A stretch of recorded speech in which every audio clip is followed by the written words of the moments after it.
Justin Tucker breaks his silence. The Costa Harbaugh press conference combine starts and rule changes on this episode of the Purple Rain Report.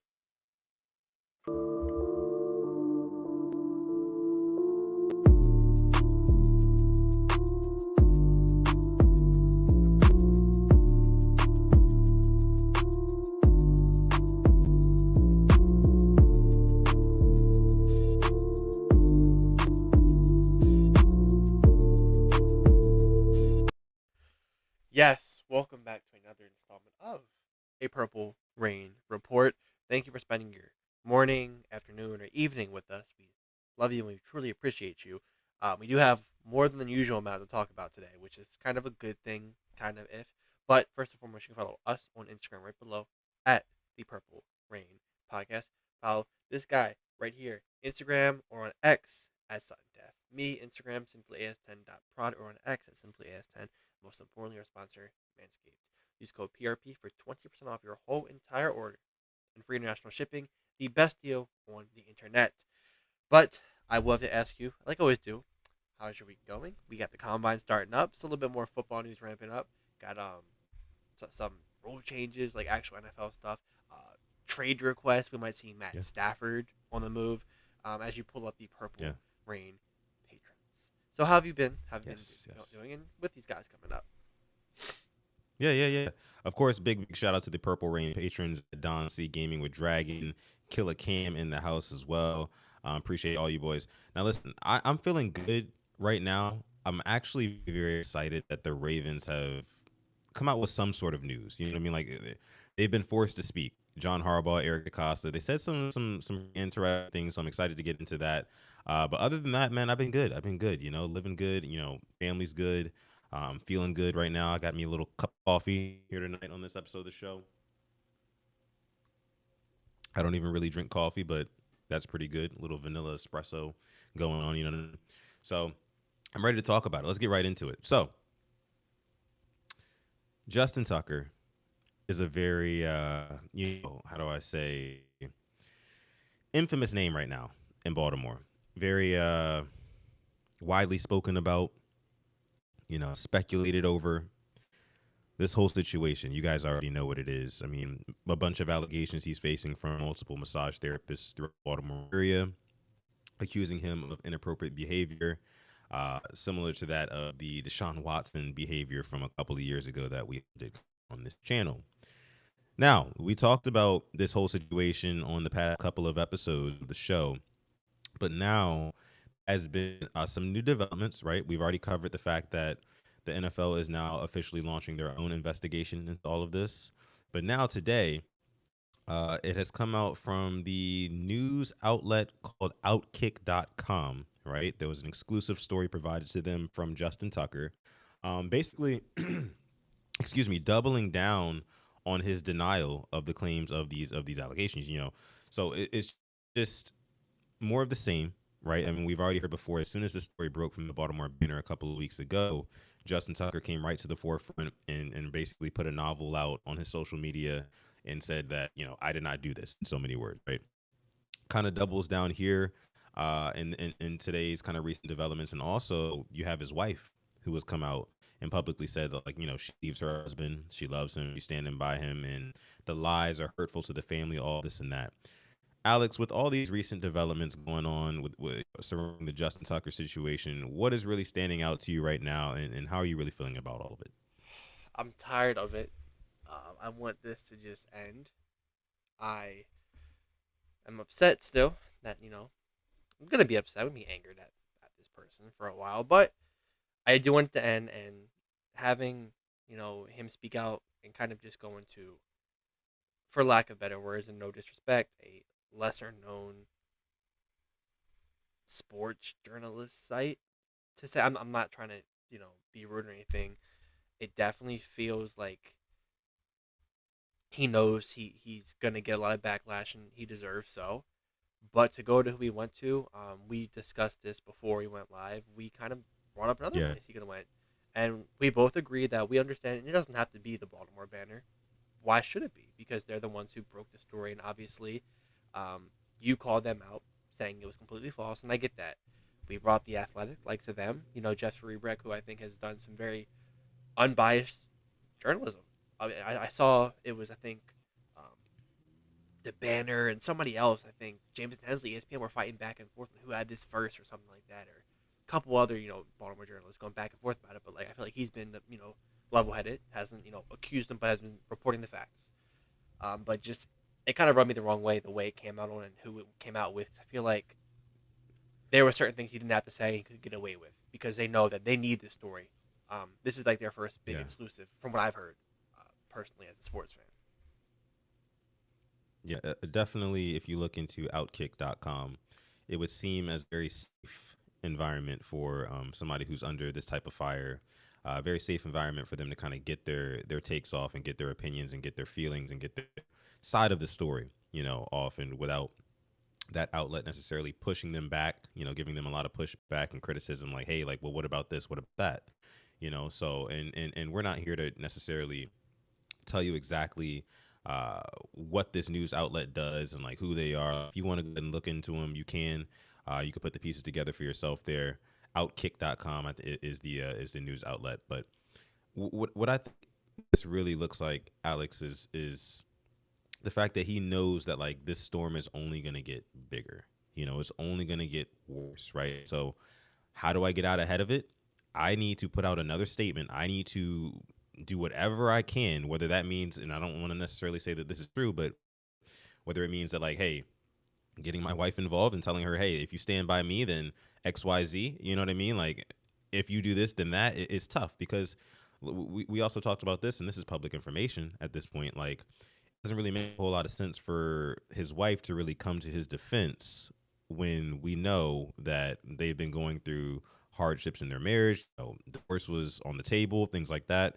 So it's just the whole thing smells fishy. You know what I mean? And it's only smelling fishier and fishier by the day, especially the more Justin Tucker opens his mouth, the more the Baltimore Ravens don't say anything about it. But we did get some kind of acknowledgement of it by Eric DeCosta and John Harbaugh this week. Eric DeCosta said that he, quote, I understand the seriousness of this concern, basically. Also alluded to the fact that the Ravens are in the market for another kicker. That's going to be another thing too. So, and then John Harbaugh basically kind of said some similar things as well. So I just think that hold on, Siri's going off. Jeez, man, I hate that.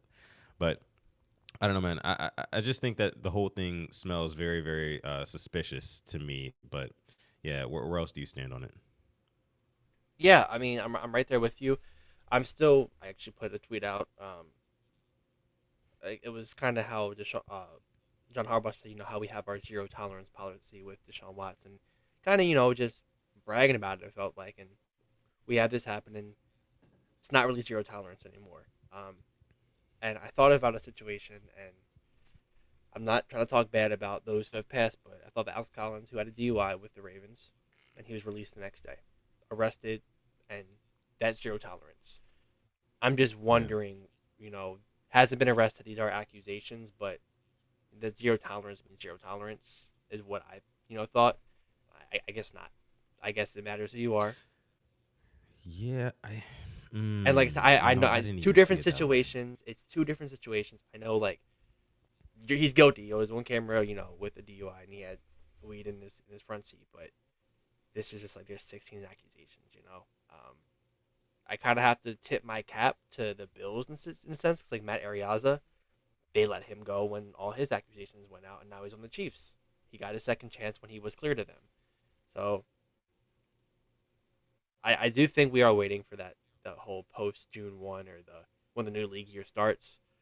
But definitely from what I'm hearing from you say with the kicker stuff, I think we'll definitely sign like a vet, just probably get one undrafted and see if we can strike lightning again with an undrafted kicker. Yeah, for sure. And you mentioning the whole tolerance policy thing, and how Alex Collins back in the day, DUI, we in the front seat, immediately off the team.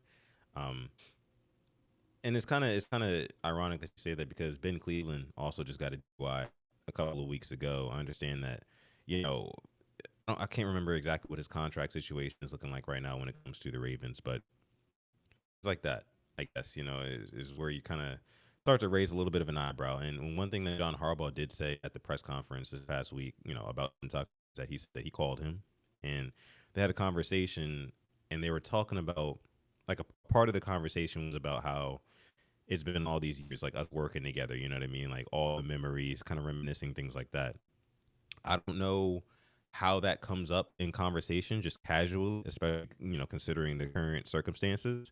But to me, it may kind of seem like it's all these years, but we're probably, just being honest with you, we're probably gonna have to let you go. You know what I mean? Like one of those sort of things. I don't know if that's where the conversation was going, but if I had to guess, still, I think that Tucker is done with the Baltimore Ravens. I think that eventually, once the NFL finishes their investigation, I think that Eric DeCosta also shared that as well. He said the same thing.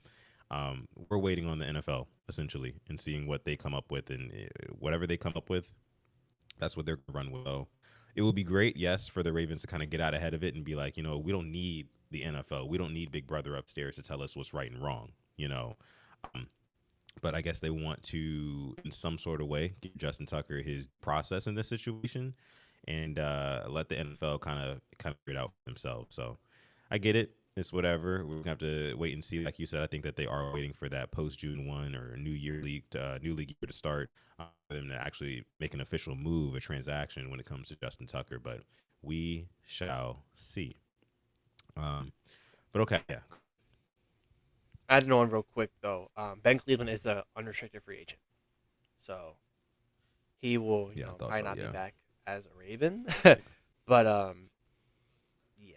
So like I said, moving on, moving on to more stuff, which like EDC and the John Harbaugh press conference. First time we've heard from them, I think, since the end of season presser. yeah, Um, yeah.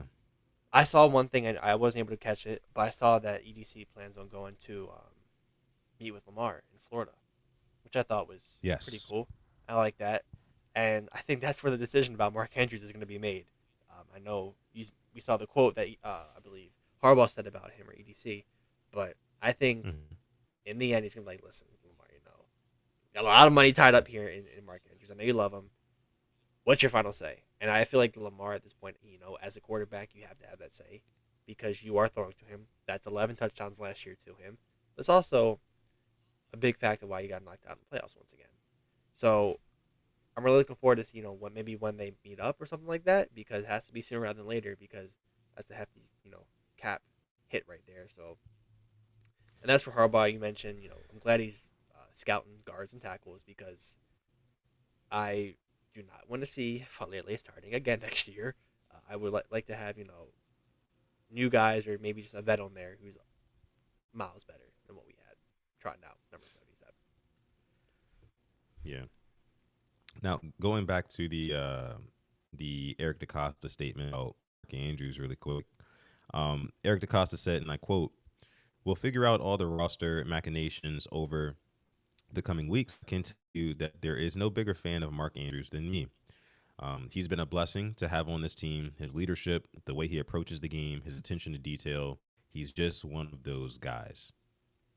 And I think that that last sentence right there, those last couple of words, those last 6 words, he's just one of those guys. This Ravens organization from top to bottom, from Eric DeCosta to John Harbaugh to Lamar Jackson, they all love them Mark Andrews. To us Ravens fans, we love Mark Andrews too. Yes, we've gone through shit with him in the past in the playoffs. We get that, but like by and large, Ravens fans actually do like Mark Andrews and what he brings to the table for this team, whether they be blocking, pass catching, things like that. Touches when we need him. So I think that with those last 6 words, he's just one of those guys.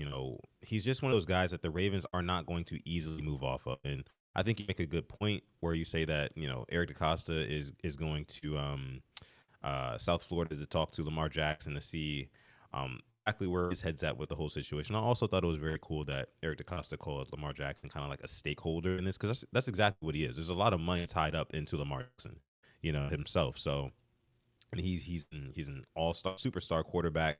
Should be a 3-time MVP right now, but that's neither here nor there. But yeah, that guy deserves a say. The guy deserves a say, just like I would expect for any other top tier, upper echelon quarterback in this league to get a stay in their team's roster transactions as well, especially when it comes to the offense, of course. Um, so yeah, this is a tough decision that's going to be on Lamar. A very, very tough one because you know how Lamar is so loyal to his guys. You know what I mean? Like, could have kept Hollywood in there, he would have, but Hollywood wanted to go. Mark Andrews does not want to go. I'm sure Mark Andrews wants to retire a Raven, so that's what's going to make it even more difficult on Lamar. And and this is somebody who has been Lamar's what they call security blanket over the course of his career. So it's going to be tough, but that is a huge cap hit, and it's just one of those things that if as a fan, right, as a fan, I think that personally it's time. If we were hurting for a tight end right now, I'd say no, go ahead and re up on Mark Andrews for sure. But at the same time, we have Isaiah Likely, who's an emerging star on this team. We also have just the history in general of drafting tight ends and being able to develop them. So, you know, from a logical standpoint, I'd say it's time to go. Especially with the playoff struggles, things like that. But from an emotional standpoint, which is where a lot of these guys are going to be making their decisions from, i.e. Lamar Jackson, DaCosta, all those guys up in the front office. It's so hard to let go of Mark Andrews, man. It's so hard. Some people thought that what Eric DaCosta said at his press conference was grounds for was code for like, yeah, we're probably not going to bring him back. But I didn't really see it that way. I saw a team. I saw GM that was largely still undecided on it, and he's going to lean on his quarterback and the rest of his advisors, I'm sure, to make a final decision on that. But where do you stand today on the whole Mark Andrews? Like, do you want him keep him in Baltimore, or is it time to move on? Let me know. You kind of said it best, logical and emotional.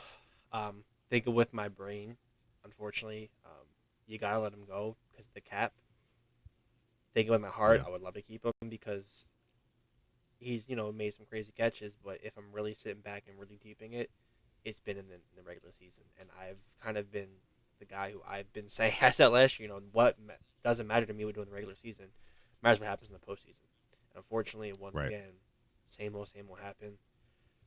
Also thinking with my brain, I'd like for him to maybe get extended and lower that cap hit, but at the same time, like I know we have to pay Likely, and I would like to see him get a uptick in targets. And like you said, we have a really good track record, day two, day three, drafting guys. We got Likely in the fourth, Andrews in the third. We know how to develop tight ends. How we got Hayden Hurst in the first. That wasn't the best of picks. Flipped him for a second guy, Right. J.K. Dobbins, which let's be real, that would have been worked out if J.K. didn't go down multiple times. Could have stayed healthy. Yeah. Yeah. Yeah, I mean, you know, hindsight's 2020, but I still think that was the right move to let him go. And I'm not trying to diss on the guy, but what's Hayden Hurst really done since he left us? So Right. if you're tight end and we get rid of you, that's saying something. But I trust the scouting development, and I just trust them all to really get us a good tight end. But I'm still on that train where you're gonna have to let him go, and it pains me to say that because I want him to stay. But for the greater of this team, and think about Super Bowls, you got to get that 17 mil cleared up, and you can revamp your line with that. And that's kind of the main piece what I want us to improve on this offseason.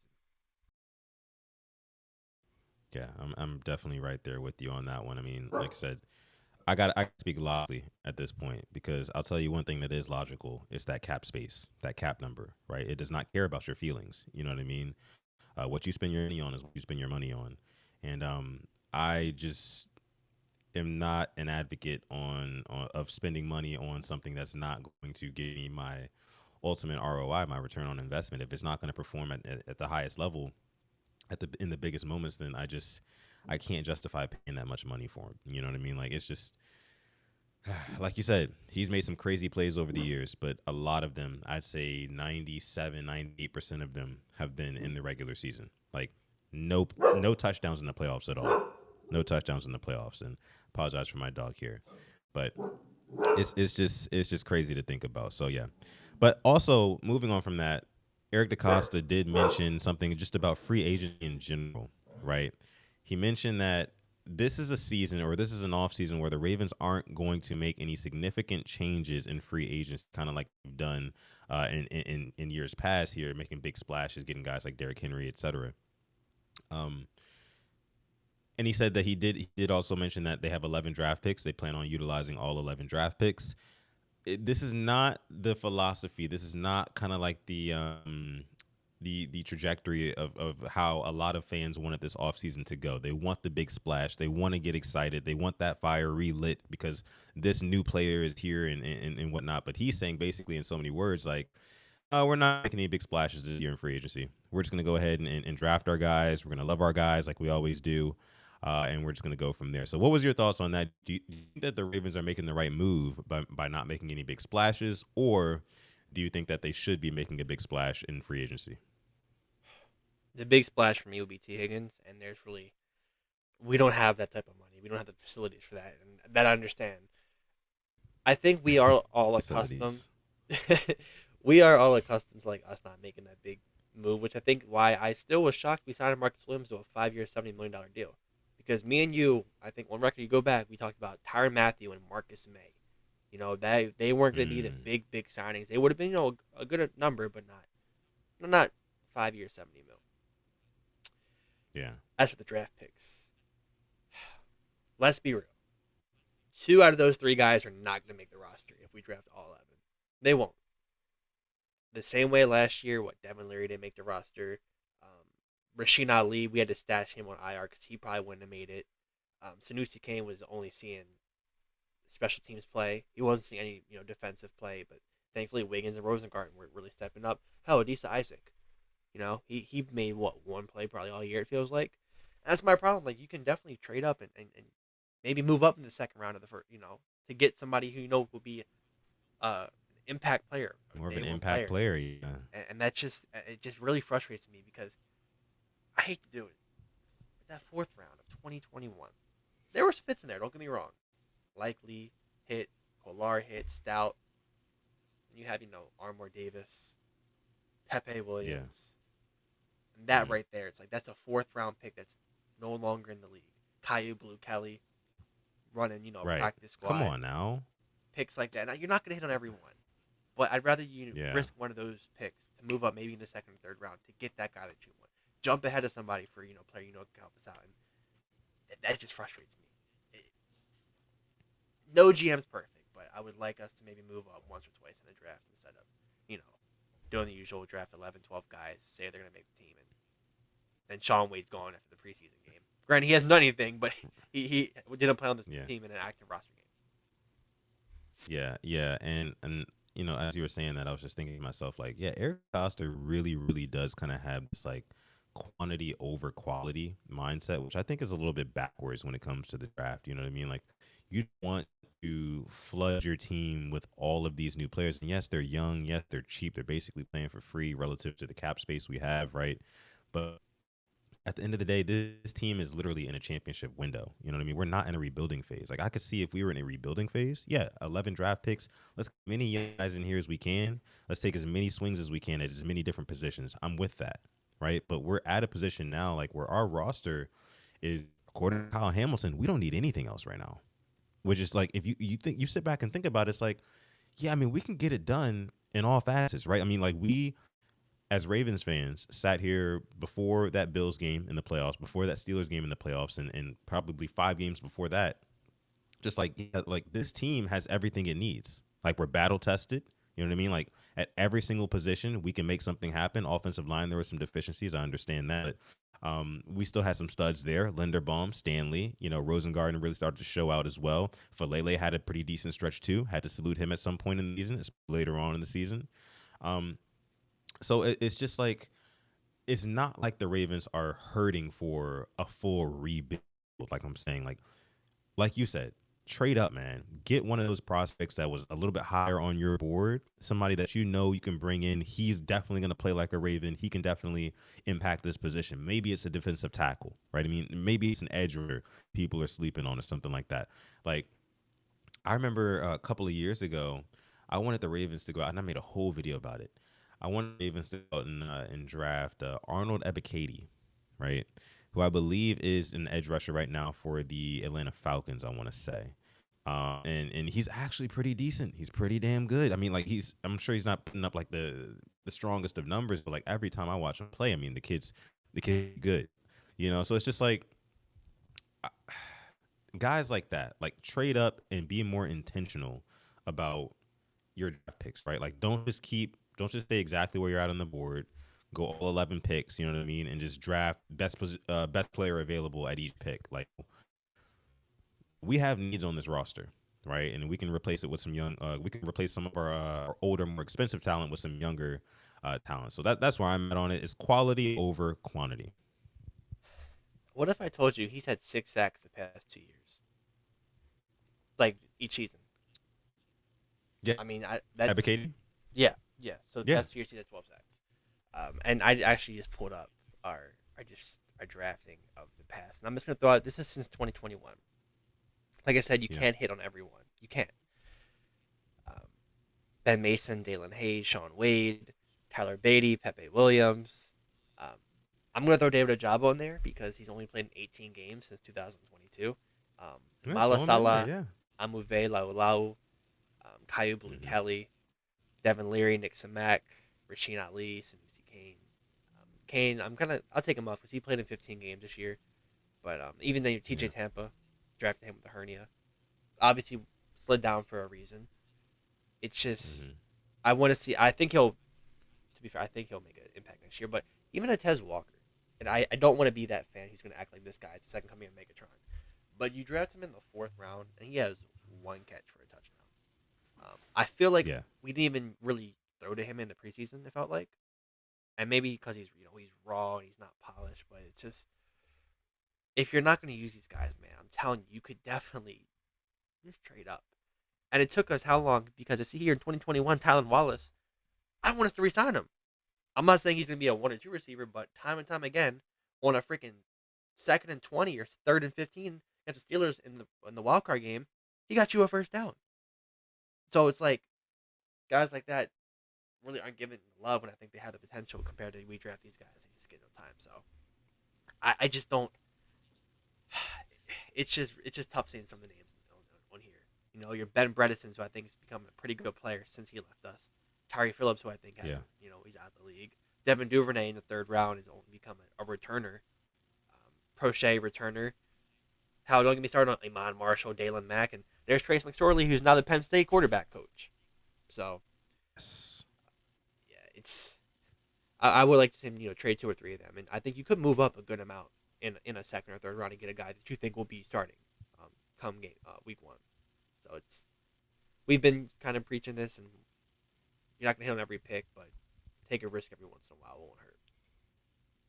Yeah, absolutely. And I think, you know, everybody talks about how a lot of these press conferences in the off season are what they call like liars luncheons and things like that, where, teams aren't really, or GMs and head coaches aren't really trying to show their hand. They're keeping everything very close to the vest. You know what I mean? They might even throw some decoys out there, to kind of throw you off, throw other teams off, and make it seem like, oh, this player might be available. This that you have high up on your board, he might be available because this team number 27 that's picking around you, the Ravens, they don't want that position that high. You know what I mean? So you might make a mistake. You might, things like that. I feel like they're all playing chess games and whatnot. But at the end of the day, like we said, it needs to be more quality over quantity, especially at this point with a roster like this that is so close to a Super Bowl, who's been this close. Like you just need a couple more players. I mean, look at the kid from Philly, the rookie who just showed out in the Super Bowl. What was his name again? Cooper DeJean.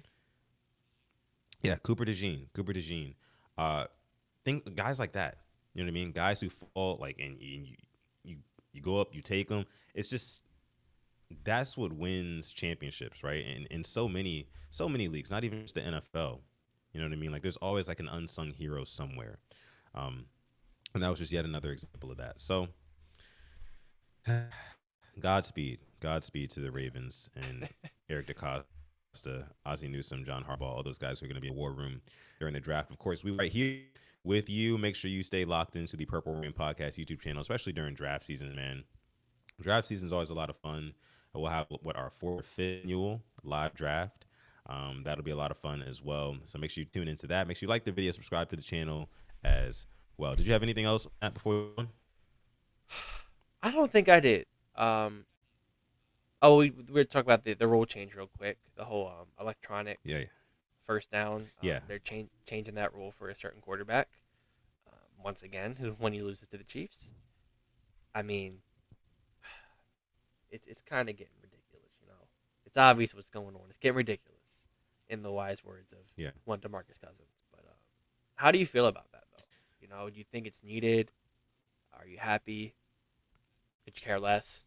Well, let me go ahead and read this article here that kind of breaks it down and explains it really quick from USA Today.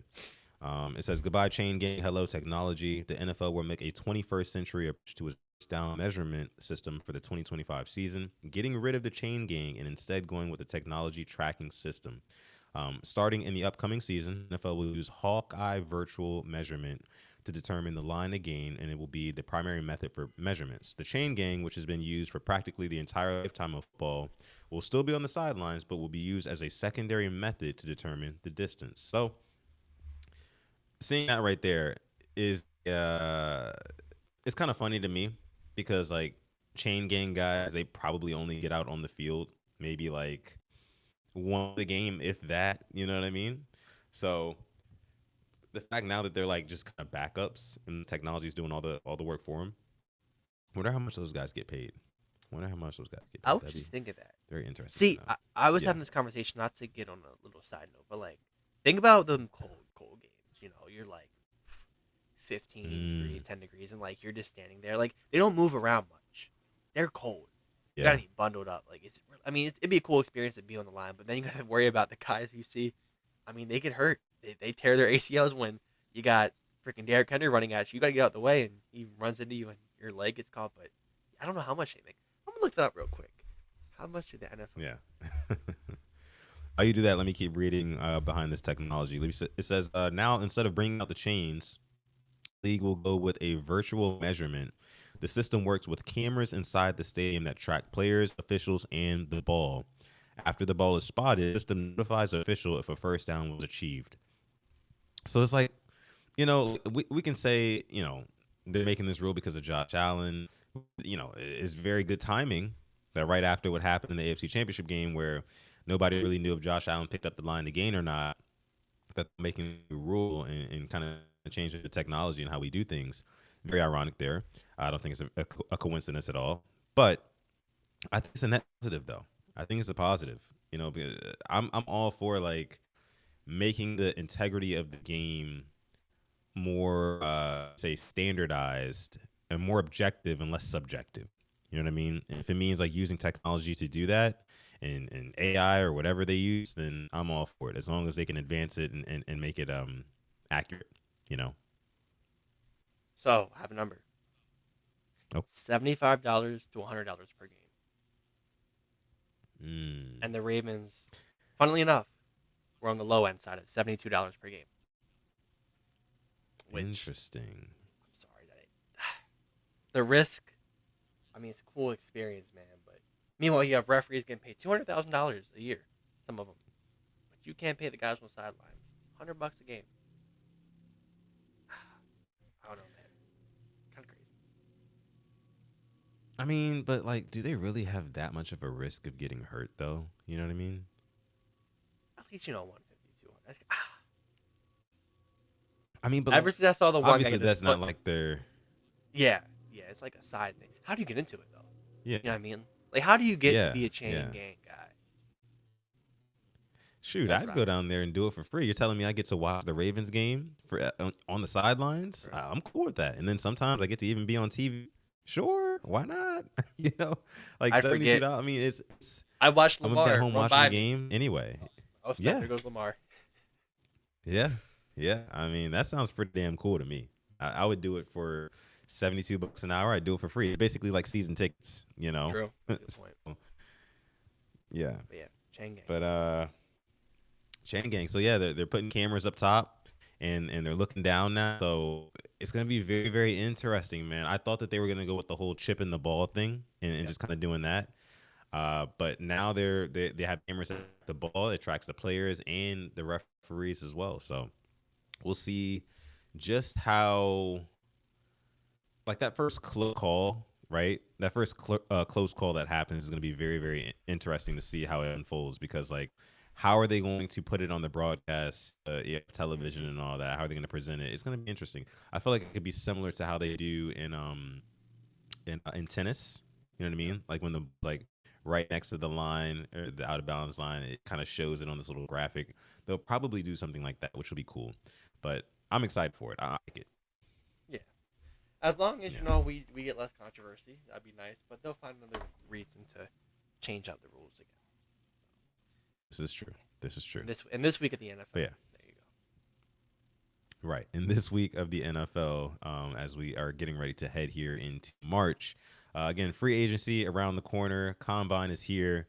Of course, draft coming up as well. Make sure you stay locked into PRP, the Purple Rain podcast. Like the video, subscribe to this channel as well. Going to be more content coming out soon, guys, and the lives will be back. I promise you, the lives will be back soon and very soon. Make sure you stay rocking out with us here at PRP. We reach y'all. Again, you can follow me on Instagram or Twitter at Sutton Def. Appreciate that as always. Instagram at the Purple Rain Podcast. You want to find us there. Manscaped is our sponsor. You can go on there and use our code PRP, 20% off, free international shipping as well. Again, thank all y'all for watching this video. And with that being said, I'm going to let my guy Alex take us out. Thank you for coming through to another Purple Rain Report. We love you. We appreciate you. And as always, stay positive. Test negative. Yes, and never, ever, ever forget, even on the rainiest of days, to call God. The episode of the Purple Rain Report. We're going to catch you guys in the next one.